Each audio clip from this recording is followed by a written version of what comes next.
கடலூர் மாவட்டம் விருத்தாச்சலத்தில் பேருந்து நிழற்குடை திறப்பு, மணிமுத்தாறு படித்துறை ஆய்வு, அரசு அச்சகம் மற்றும் திடக்கழிவு மேலாண்மை மையத்தை தொகுதியின் எம்எல்ஏவும் தேமுதிக பொதுச் செயலாளருமான பிரேமலதா விஜயகாந்த் ஆய்வு செய்தார்.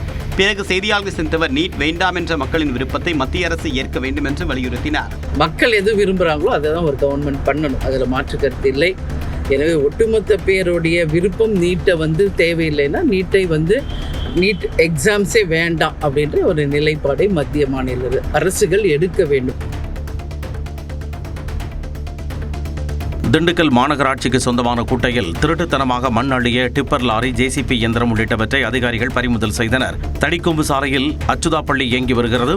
அதன் எதிரே உள்ள குட்டையில் அனுமதியின்றி மண் அள்ளியுள்ளனர். தகவல் அறிந்து சென்ற அதிகாரிகள் வாகனங்களை பறிமுதல் செய்தனர்.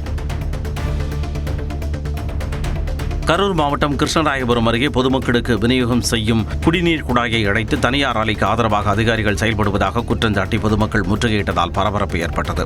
கீழமாயனூர் காவிரி ஆற்றில் போர்வெல் அமைத்து மாயனூர், மணவாசி ஊராட்சிகளுக்கும் வெள்ளியணை பகுதியில் உள்ள சிமெண்ட் ஆலைக்கு குடிநீர் அனுப்பப்படுகிறது. இதனால் மாயனூர், மணவாசி பகுதிகளுக்கு செல்லும் குடிநீர் குழாயை அதிகாரிகள் அடைக்க முயன்றதால் கிராம மக்கள் முற்றுகையிட்டனர்.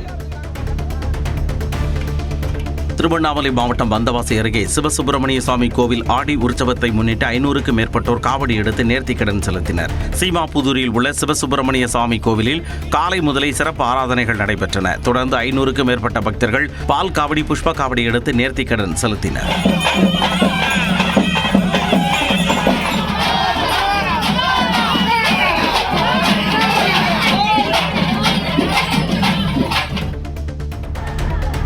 சிவகங்கை மாவட்டம் சிங்கமுனரி சேவக பெருமாள் ஐயனார் கோவிலில் பெண்கள் கும்மி அடித்தும் குலவையிட்டும் கொண்டாடினர். 4ஆம் ஆண்டாக பக்தர்கள் கொன்னையூர் முத்துமாரியம்மன் கோவிலுக்கு பாத யாத்திரை சென்ற நிலையில் சேவக பெருமாள் ஐயனார் கோவிலில் வைத்து வழிபாடு செய்தனர்.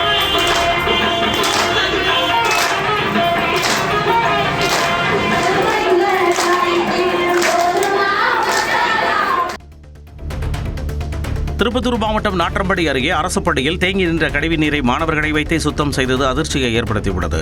கேத்தாண்டப்பட்டி அரசு மேல்நிலைப் பள்ளி கழிவறையில் கழிவுநீர் தேங்கி நின்றுள்ளது. இதனையடுத்து தலைமை ஆசிரியர் செந்தில்குமார் பாதுகாப்பற்ற முறையில் மாணவர்களை வைத்தே சுத்தம் செய்ய வைத்துள்ளார். இதற்கு கண்டனம் அடைந்துள்ள நிலையில் அவர் மீது நடவடிக்கை எடுக்கப்படும் என கோரிக்கை எழுந்துள்ளது. மக்கள் தொகை கணக்கெடுப்பால் குடியுரிமை, வாக்குரிமைக்கு எந்த பாதிப்பும் வராது என்று மக்கள் தொகை கணக்கெடுப்பு இயக்குநரகத்தின் இயக்குநர் சுந்தரேஷ் தெரிவித்துள்ளார். மதுரையில் செய்தியாளர்களிடம் பேசிய அவர் இதனை தெரிவித்தார். நம்ம இந்த மக்கள் தொகை கணக்கெடுப்பு இந்த எக்ஸசைஸ் மூலியமா நம்ம கலெக்ட் பண்ற இன்ஃபர்மேஷனை வச்சு எந்த ஒரு பெனிஃபிட்ஸும் டைரக்டா டிசைட் பண்ண மாட்டாங்க. அட்ரஸ் ப்ரூஃபாவோ இல்ல ரேஷன் கார்டு அவைலபிலிட்டி இதெல்லாம் நம்ம எதுவுமே இதை வச்சு டிசைட் பண்ண போறது. நம்மளுக்கு தேவை எவ்வளவு வீடுகள் வந்துருச்சு, வீடுகள்ல என்ன மாதிரி வசதிகள், இதை பத்தி மட்டும்தான் நம்ம தெரிஞ்சுக்கிற போறோம். மக்கள் வேற இந்த கரெக்டான கணக்கெடுப்பாளரை விட்டுட்டு சென்சஸ்ன்ற பேர்ல வேற யாராவது அவங்க கிட்ட தகவல்களை பரிமாறக்கூடாது. சிவகங்கை மாவட்டம் மானாமதுரையில் முத்துமாரியம்மன் கோயிலில் முளைப்பாரி உற்சவத்தையொட்டி பாரம்பரிய கும்மி கொட்டும் நிகழ்ச்சி விமர்சையாக நடைபெற்றது. ஏராளமான பெண்கள் பாரம்பரிய உடைகளை அணிந்து அம்மனை போற்றும் பக்தி பாடல்களுக்கு ஏற்ப வட்டமாக நின்று கும்மி அடித்து அசத்தினர்.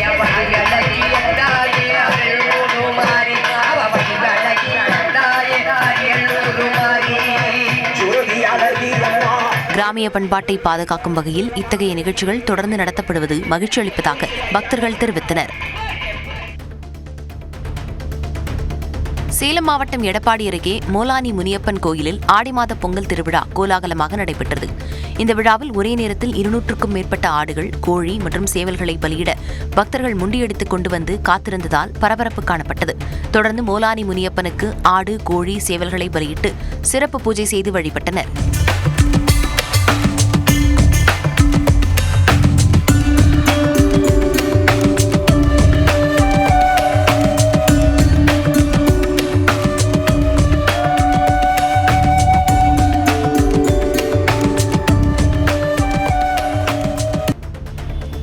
சென்னையை அடுத்த தாம்பரத்தில் சிஎன்ஜி குழாய் பதிப்பதற்காக தோண்டப்பட்ட பள்ளத்தில் கல்லூரி பேருந்தின் சக்கரம் சிக்கியதால் அருகிலிருந்த குடிநீர் குழாய் உடைந்து சாலையில் தண்ணீர் பெருக்கெடுத்து ஓடியது. இதனால் அப்பகுதியில் கடுமையான போக்குவரத்து நெரிசல் ஏற்பட்டு வாகன ஓட்டிகள் அவதிக்காளாகினர்.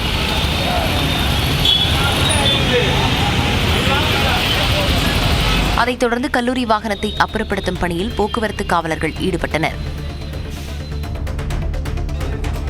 ஆசாட நவராத்திரி விழாவின் இறுதி நாளையொட்டி தஞ்சாவூர் பெரிய கோயிலில் வராகி அம்மனுக்கு 1 டன் வண்ண மலர்களால் அலங்காரம் செய்யப்பட்டு பூஜை நடைபெற்றது. இதில் ஏராளமான பக்தர்கள் கலந்து கொண்டு அம்மனை வழிபட்டனர்.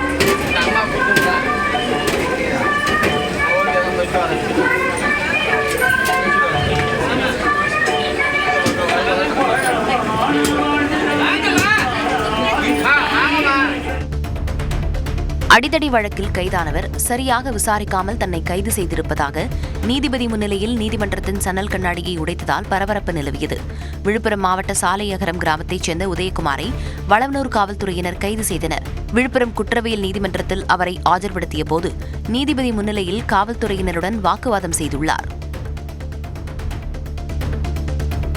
புதுக்கோட்டை மாவட்டம் திருவப்பூர் ரயில்வே கேட் பகுதியில் 20க்கும் மேற்பட்ட காவலர்கள் மோப்பநாய்களுடன் சென்று சோதனை நடத்தியது அப்பகுதியில் பரபரப்பை ஏற்படுத்தியுள்ளது. சந்தேகத்திற்கிடமான நபர்களின் நடமாட்டம் இருந்தால் காவல்துறைக்கு தெரிவிக்கும்படி மாவட்ட காவல் கண்காணிப்பாளர் ரவீந்திரகுமார் குடியிருப்பு வாசிகளுக்கு அறிவுறுத்தியுள்ளார்.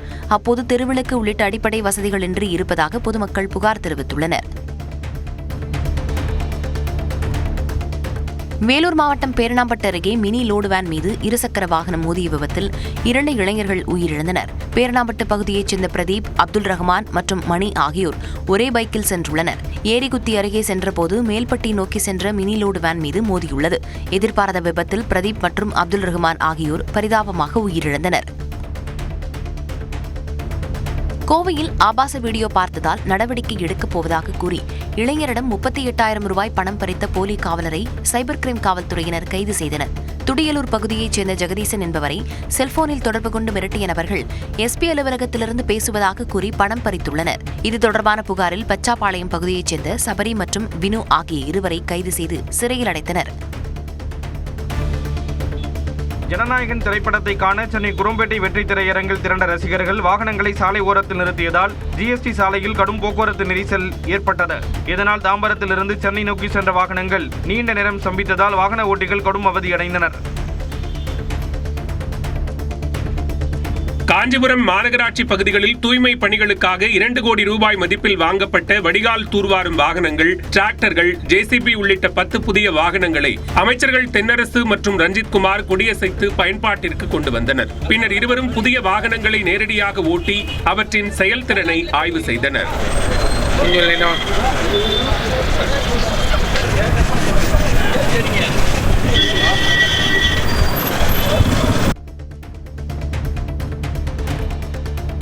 மதுரை மாவட்டம் சோழவந்தான் தபால் நிலைய பெயர் பலகையில் இருந்த இந்தி எழுத்துக்களை மர்ம நபர்கள் பெயிண்டால் அழித்தனர். புதனன்று ரயில் நிலைய பெயர் பலகையிலும் இதேபோன்ற சம்பவம் நடந்த நிலையில் தொடர்ச்சியாக இந்தி வாசகங்கள் அழிக்கப்படுவது பரபரப்பை ஏற்படுத்தியுள்ளது.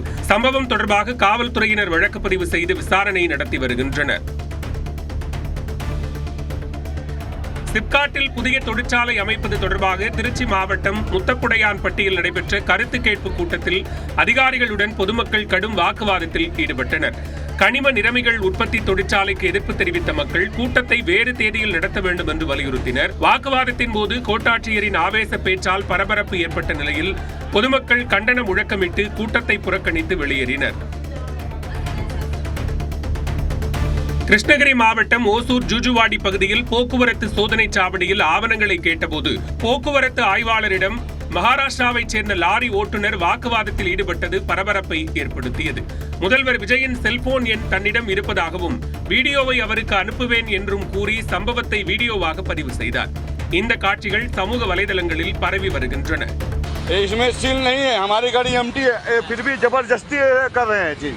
और जो कि मैं उधर हाथ हिलाया, ये सर विजय तालाब में मेरे पास नंबर है, कॉन्टेक्ट नंबर है, मैं भेजता ना, देख लो सर, आप देख लो विजय तालापति जी।